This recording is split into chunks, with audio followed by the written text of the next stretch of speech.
Sa patuloy na pag-usad ng bansang Pilipinas, sa patuloy na pag-usbong ng teknolohiya, patuloy rin nga ba ang pag-unlad ng wikang Pilipino?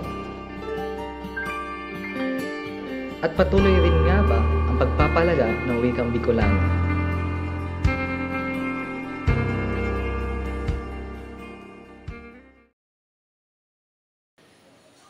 Ang tema ng buwan ng wika ngayon, Filipino at mga katutubong wika, wika ng kapayapaan, seguridad at inklusibong pagpapatupad ng katarungang panlipunan.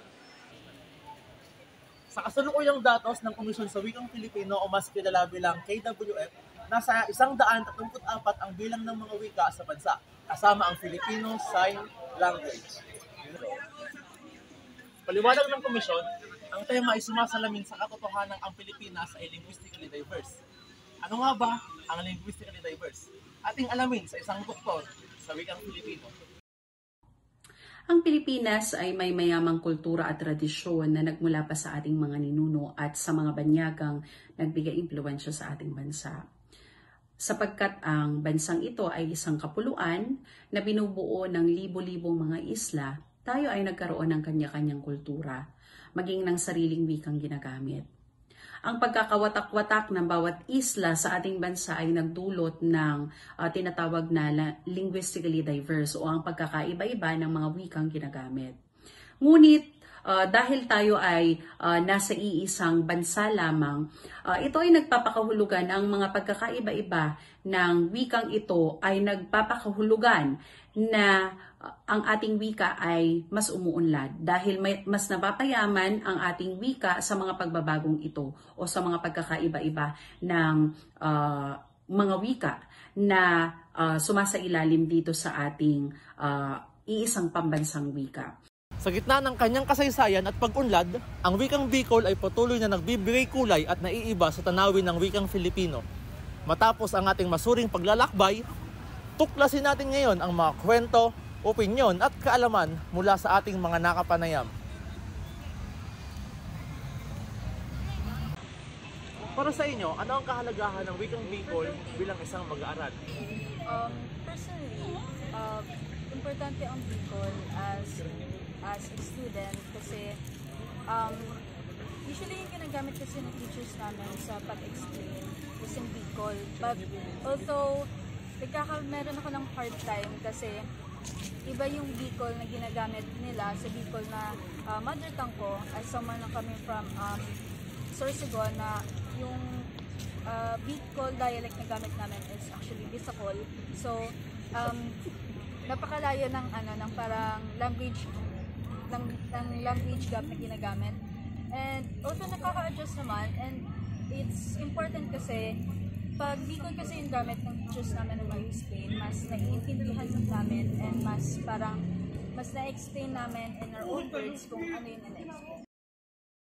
Ang wikang Bicol po is mahalaga para sa aming mga mag-aaral para mas maintindihan ang mga topics na itinuturo ng mga guro. Kasi po, based sa aking experience, mas naiintindihan ko po ang mga topics na tinuturo sa amin kapag ang isang guro ay tinatranslate ang mga kanyang sinasabi sa wikang Bicol po.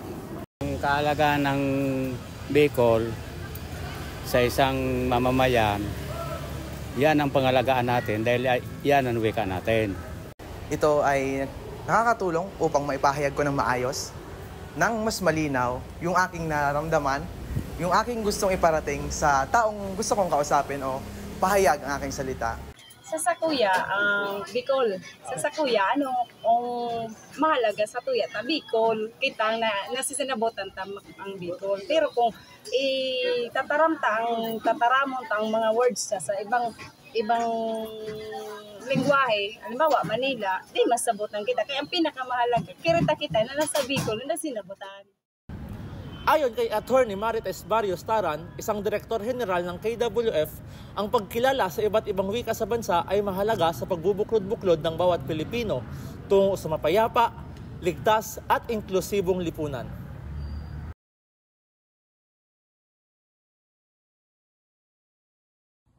Ayon kay Villafuerte, ang wika ay makapangyarihan sapagkat ito ang nagbubuklod-buklod sa iba't ibang kultura o sa iba't ibang bansa.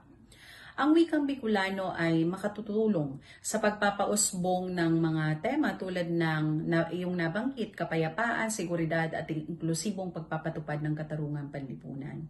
Bagaman tayo ay may iba't ibang wika o dialektong ginagamit sa ating rehiyon, ngunit ito ang magsisilbing tulay o instrumento upang magkaunawaan tayo o magkaroon ng mas malalim na pakikipag-ugnayan o pakikipagkomunikasyon sa loob man o sa labas ng ating rehiyon.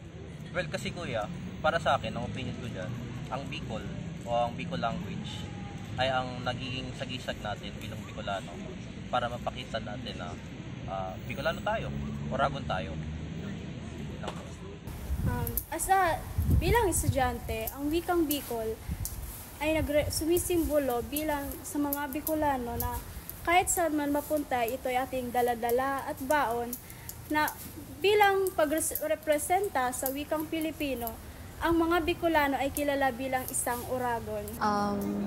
Since ang Pilipinas po kasi, yung mga Pilipino, kilala sila or kilala tayo na merong iba't ibang wika sa saan man panig ng bansa, and marami po talagang variety ng wika.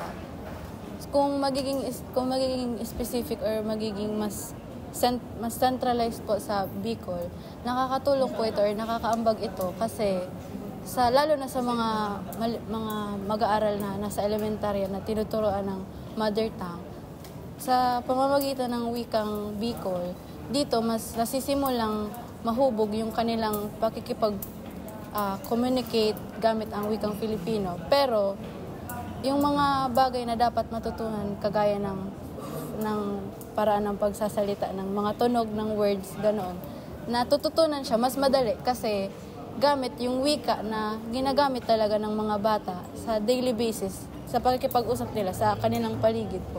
So habang lumalaki sila or habang tumatanda, mas nagigitong parang trajectory po para mas maintindihan nila or mas mahasa sila sa pagkikipag-communicate na pero na Filipino na.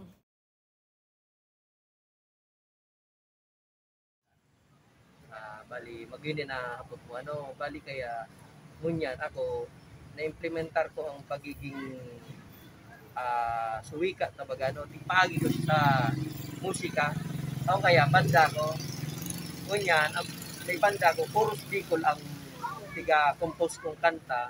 Mailin nyo man yan sa YouTube. I-lag ko suling tagtaon. Nganing mailin nindo. Tama yan. Mabisita na yan. Duman ko tig-preserve ang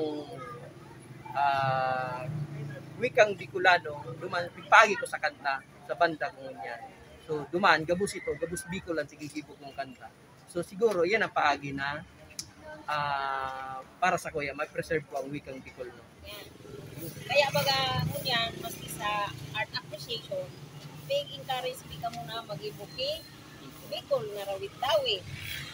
And ka muna basa ko, surawit dawi na ginibulo para at least ma-experience nindo paano talaga mas naramdaman Bicol, diba? Ngunyan naman, nag-compose ka mo sa dirin itong komposisyon na Christmas o Christmas carol na Bicol. Diba? Exciting. Oh. So, dakula ang bagta dyan pag abot duman sa ano natin na cultural. Diba? Identity.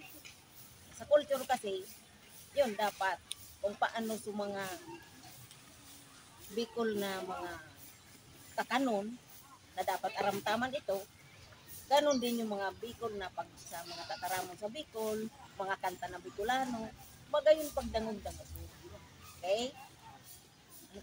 Masasabi ko na napakalawak ng saklaw ng wikang Bicolano o wikang Bicol o Bicolano sapagkat dito pa lamang sa ating probinsya makikita na ang mga pagkakaiba-iba ng mga wikang ginagamit o yung mga tinatawag natin na dialekto. Sa bawat distrito o bawat bayan ay mapapansin ang ilang mga salitang ginagamit na mayroong di pagkakalintulad o mayroon din naman ng mga salita na naiiba ang bigkas ngunit magkapareho ang kahulugan. Ang mga pagkakaibang ito o pagkakaiba-ibang ito ang sumisimbolo ng kayamanan ng ating kultura at maging kahalagahan nito sa atin namang pakikipag-ugnayan gamit ang wikang Filipino. Nagkakahalo-halo ang mga wikang ginagamit sa paglipas ng mga panahon at dahil sa pagdami ng mga tao o yung pagdami ng bilang ng tao at pagpapalipat-lipat sa bawat lugar, nagkakaroon tayo ng mga kasanayan sa paggamit ng mga wika na siyang nagpapaunlad sa ating kakayahan sa pakikipag-komunikasyon o pakikipagtalastasan. Paunti-unti ang kalagayan ng ng wikang Bicolano sa konteksto ng wikang Filipino ay umuunlad at nagkakaroon ng ebolusyon sa pagdaan ng panahon. Mula sa mga mag-aaral, mga guro, at iba't ibang sektor ng universidad, narinig natin ang iba't ibang perspektibo tungkol sa impluwensya ng wikang Bicol sa kanilang buhay sa pang-araw-araw at mas malawak na komunidad. Naway maging inspirasyon ang ating paglalakbay sa makulay at masiglang wika ng Bicol sa ating paghubog ng isang mas makabuluhan at makatarungang lipunan. Ang wika ay di lamang sistema ng mga salita. Ito ay simbolo ng ating pagkakakilanlan at pagkakaisa.